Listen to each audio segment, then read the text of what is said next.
Hello, this is Memphis Communiversity. Today we're going to be practicing a table for response question of the AP exam. This is difficulty number 3. So we go from difficulty 1 through 10. So we're still at the sort of the basic level, but we are progressing in difficulty. And we'll see that there's still some tricks even at this level right here that we have to know. So of course, this free response question is based off a old free response question, but it was written by myself. So let's get started.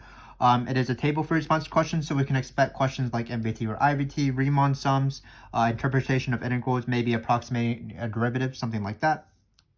So here at Memphis Communiversity, we have supposedly have the temperature of Memphis in June, 0 to 30. So notice that this is in days, and M of T will be in degrees Fahrenheit.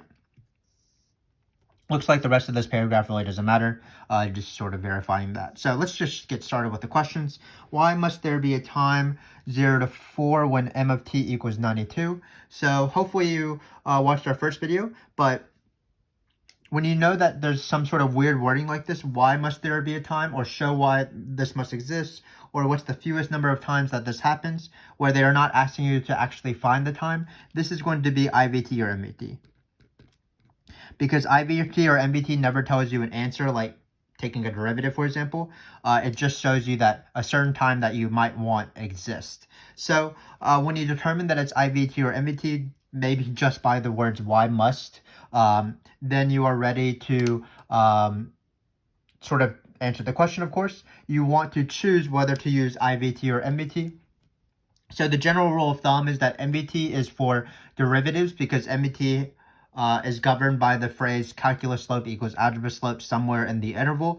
IVT is about y values, and it's the y values of the given. So notice M of T is in the table. M of T is the question we want. So this is probably going to be IVT, not MVT. If it was M prime, potentially it would be MVT. So in this case, we're going to do IVT. How I like to do IVT is I like to say by IVT. And then what IVT says is, it's a little bit weird and some students have trouble with it at first, but you're not really doing much work. All you're going to show is that this number 92 right here is in between the y values on this interval. So notice 92 is in between 90 and 95. So that's really how IVT works. So we can write that down by IVT, because this y value that's desired, the y value in the question, is in between the y values of this interval right here. I like to write m of 0 and m of 40. So m of 0 is equal to 90, it looks like. M of 4 is equal to 95. And of course, 92 is in between 90 and 95. M of 4 is equal to 95. That's actually my justification. So that's why some students get confused, because you're not really saying very much. All you're saying is one number is in between two other numbers, but that's the work that needs to be shown. This y value is in between the y values of this interval. And then I just basically change their question into a sentence. So why must there be a time? I'm just going to say there must be a time because of this thing. So there must be a time in between this interval where m of t equals 92. And that's all it is. A pretty standard IVT, MVT question, in this case IVT. Again, why do we know it's IVT or MVT? Because of the weird wording. It wanted me to show the existence of a time, and that's what IVT and MVT are used for. We use IVT because the function matches the function in the table, which means that it will be easy to compare y values, or to show that this y value is in between the y values that we want. And then we just wrote our sentence. So this is how IVT or MVT works.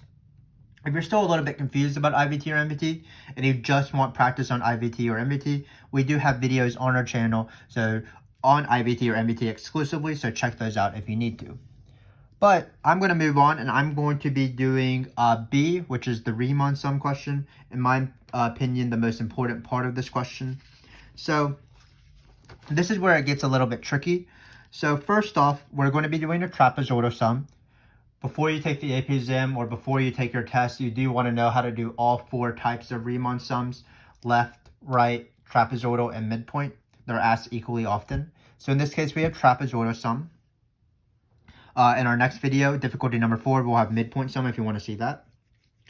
And remember that any Riemann sum, whether it's left, right, trapezoidal, or midpoint, only approximates the integral. So in this case, we're going to find the trapezoidal sum, but then we're going to multiply by 1 over 30. So this is what I mean when I tell my students sometimes the Riemann sum is not the answer, because if you just have this, it's not the full answer. You do have to divide by 30 in the end. So let's do that real quick. We'll explain the meaning once we find the question. So again, what we're going to try to do is, I needed to get another sheet of paper out because I didn't leave myself enough space. Hopefully you are not too in all of the crazy technology we have in our videos getting out this other sheet of paper. So we're going to have 1 over 30, the integral of 0 to 30, m of t dt. We're going to write approximate. We're going to write 1 over 30 because we want to remind ourselves that at the end we do have to divide by 30. And then I'm going to put really big brackets here, and I'm going to put my Riemann sum in this in these brackets. So what I really want to focus on is it's always the difference in the t's or the x's, because that is the base of the rectangle, and the height of the rectangle is choosing different y values according to left, right, or trapezoidal. So in this case, for example, this first trapezoid or even rectangle, no matter what, would be 4 minus 0 times something. If we were doing left, we would choose 90 because it's the left y value of these two columns. Then if we were doing right, you would choose 95. In this case, we're going to do 90 plus 95 divided by 2. I'm not going to simplify it all. I'll do that later. So the next one is going to be 11 minus 4, which is 7. And then times 95 plus 97 over 2. So again, you just want to do this process slowly. It's not too bad. It's only multiplication and addition, basically, but you just need to know what to multiply, what to add. So the next one, always the difference in the x's, 19 minus 11. So that's going to be 8 times the average of these two numbers. We're going to keep going. 23 minus 19, that's 4 times the average of these two numbers. If we were doing left, we would choose this. If we were choosing right, we would do this. But we're doing trapezoidal, so we're doing the average of these two. 4 times 100 plus 92, it looks like, over 2. So sorry, all of these are within our brackets, of course, so maybe we'll move this bracket and put it on the bottom here. And then finally, it'll be 7 times 92 plus 88 over 2. Or not times, plus, because we're doing the average.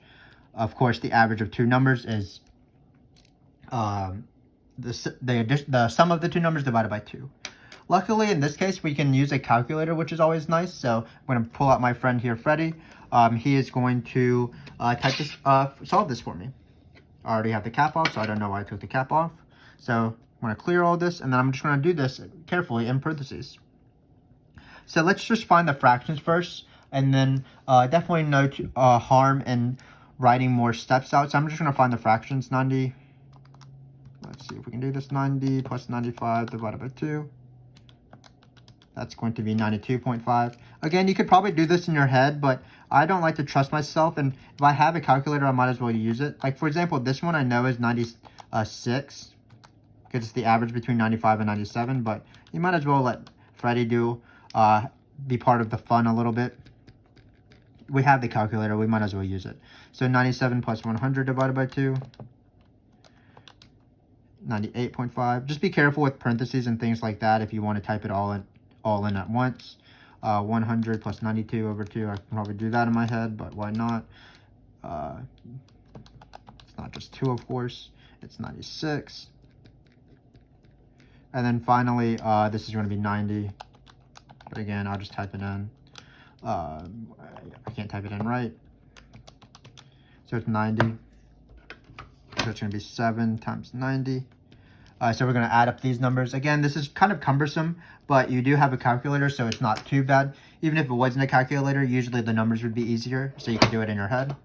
So in this case, let me just take the back here and attach it. So it's going to be 4 times 92.5 plus 7 times 96 plus 8 times 98.5 plus 4 times 96 plus 7 times 90. And we're going to get 2844. But remember, trying to stress this point as well,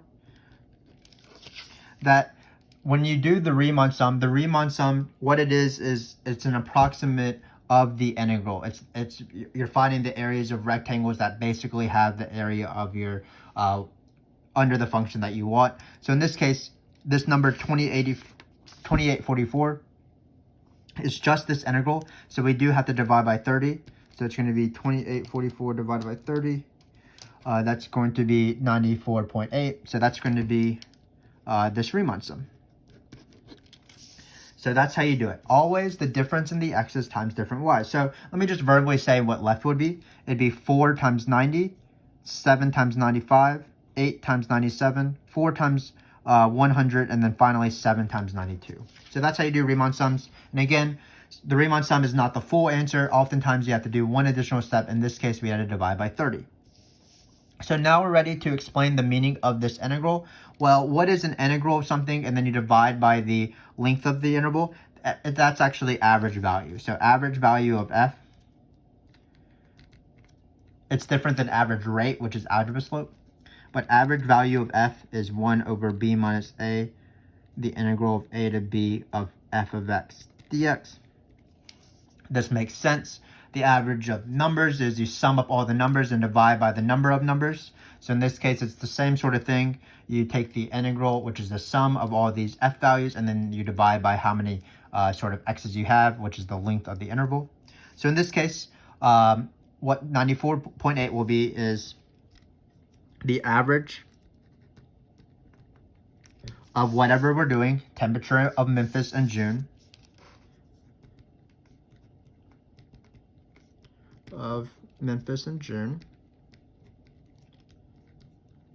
They'd like you to allude to the values that are on the integral, so it's going to be from t equals 0 to t equals 30. Is this thing right here. It's going to be 94.8. And we do need some sort of units because it says using correct units, explain the meaning. We are explaining the meaning. It's the average temperature, but we want to use correct units. And remember that the units of any average question is the same as the units of the original function, in this case degrees Fahrenheit, which makes sense, of course, because the average temperature will be measured in degrees Fahrenheit. It wouldn't be measured, for example, in degrees Fahrenheit per day. That would be the units of the derivative or the algebra slope of temperature, because that'd be the rate. So this question took a little bit of time, but we just sort of were thorough about it. Sorry, I can't talk right now. So what we did is we found the Riemann sum. It was trapezoidal, which is one of the harder Riemann sums, but if you just know how to do it, they can't really trick you with it. It's just always the same thing. So it's 4 times 90 plus 95 over 2, 7 times 95 plus 97 over 2, and so on. So this was the Riemann sum. And then how afterwards, we remember to divide by the number in the front because the Riemann sum is just the integral. And then finally, what is 1 over b minus a times the integral? That's average value, so it's the average temperature. So this is a pretty standard Riemann sum question where they ask you to interpret the question as well as do some sort of manipulation of the Riemann sum once you find it. In this case, it was divided by 30.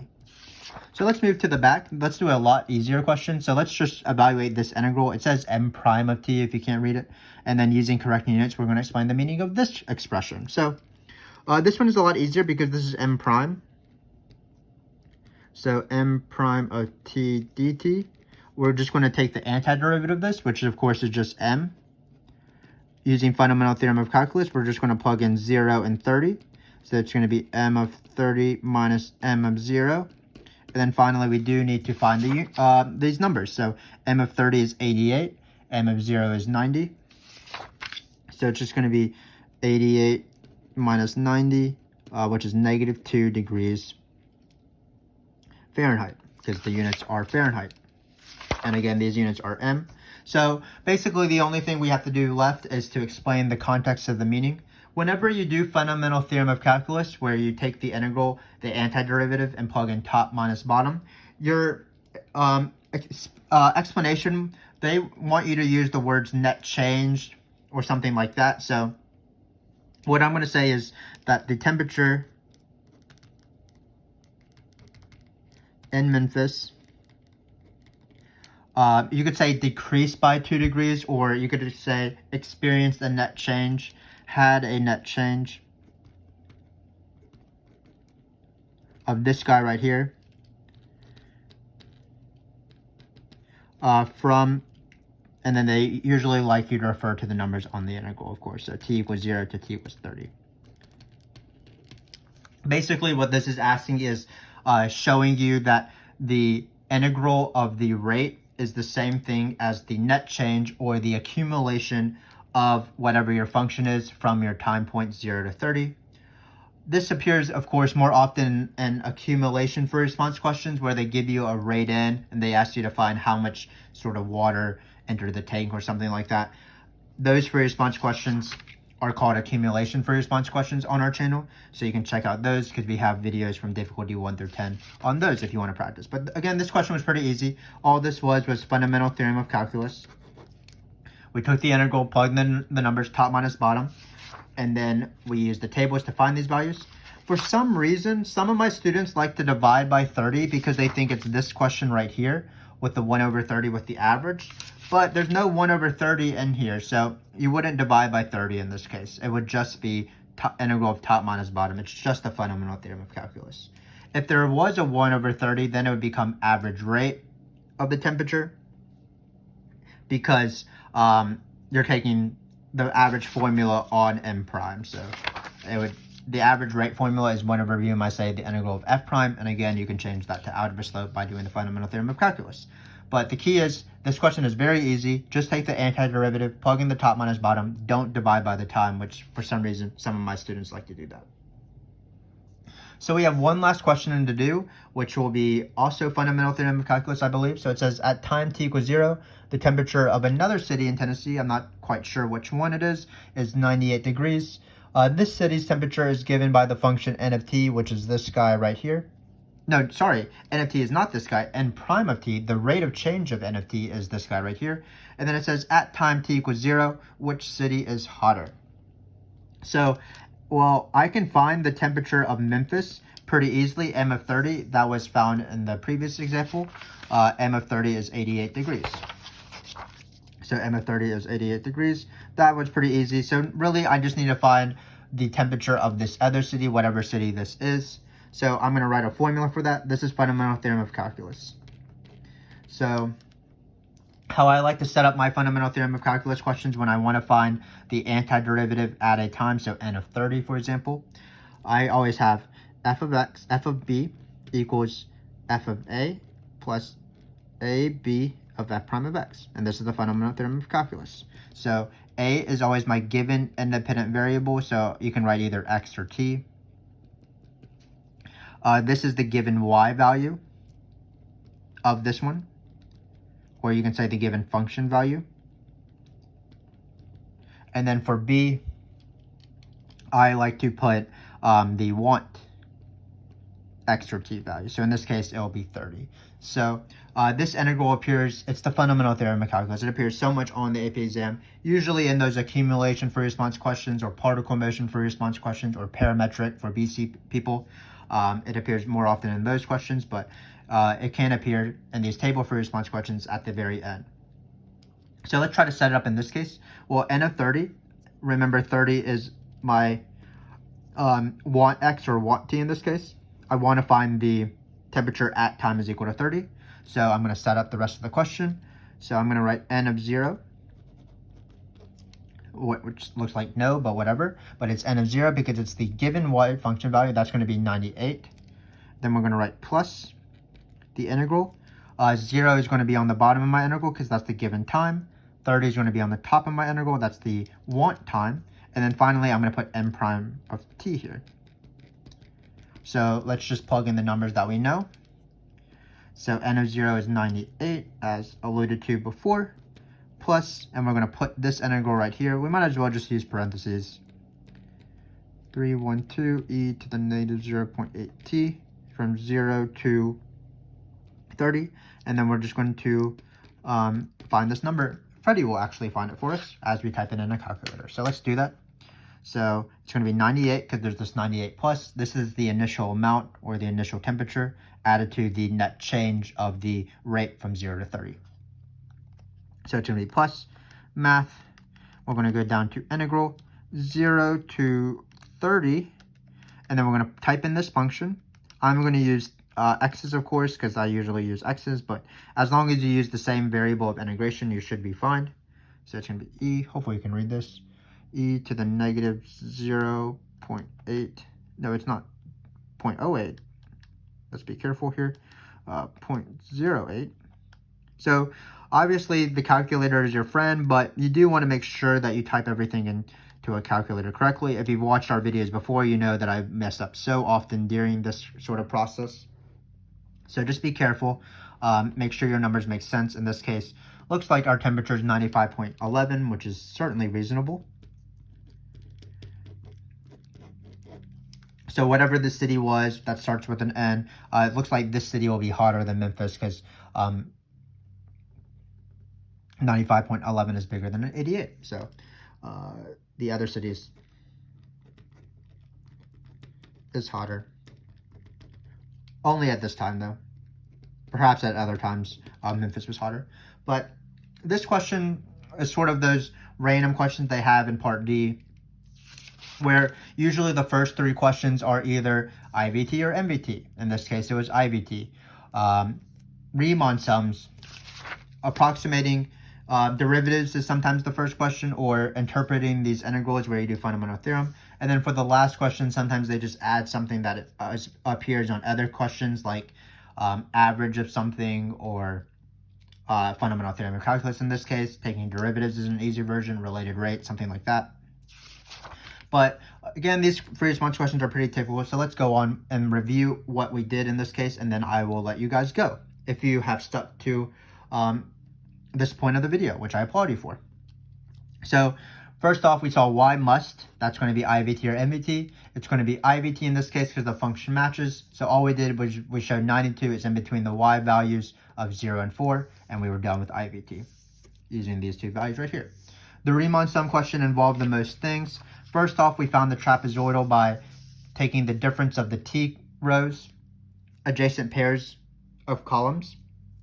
So t's, and then we did difference in the t's times the average of the left value and the right value of the interval. So in this case, for example, this one right here, it was 8 times 97 plus 100 divided by 2.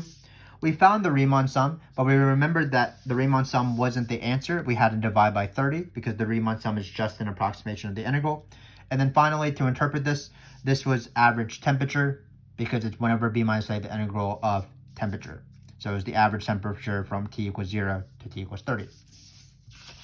Then we had a very easy fundamental theorem of calculus question where we did not divide this time because there's no 1 over 30 in the front. We just took the antiderivative, plugged in top minus bottom, evaluated it. Top minus bottom came from this table, so we didn't have to find them. And then we had to interpret, but the best interpretation is the net change, or you can have some sort of equivalent of that. You could have said the temperature in Memphis decreased by 2 degrees from t equals 0 to t equals 30. Something like that, where you account for accumulation or net change or something. Finally, we used fundamental theorem of calculus again, but in this case, we did the formula version where we set it up like this. Given y value, given t value, and then want t value, just put the derivative here. And then this question was pretty easy because we had a calculator. Freddie did all the work, basically. We rely on Freddie a lot, but we added up this integral, found the answer, saw that this other city was hotter than when the temperature of Memphis at t equals 30, which again was 88. So again, this was a very typical free response question. You definitely want to be at this level, perhaps a little bit harder, difficulty 5 and 6, before you are confident, before you take the AP exam. But notice that even if you are at this level, you will get a lot of these questions if you know how to do them. IVT, MVT, Riemann sums, left, right, trap, or midpoint, where you have to interpret the meaning maybe, and also where you might have to do something beyond just the Riemann sum. This question as well is not too bad. This question wouldn't be too bad in order to get 2 to 3 points. And then finally, we did have fundamental theorem of calculus, which while it doesn't appear quite often on these questions, it's so useful and so important to know because it does appear in other questions. So this was a pretty good free response question. Hopefully this was beneficial to you. We're going to switch back to particle motion questions within table free response. as we do difficulty 4, there might be an IVT, MVT question again. There might be a midpoint Riemann sum finally. So be on the lookout for that if you want that help. Until then, thanks again for watching. We appreciate your support, and I will see you soon.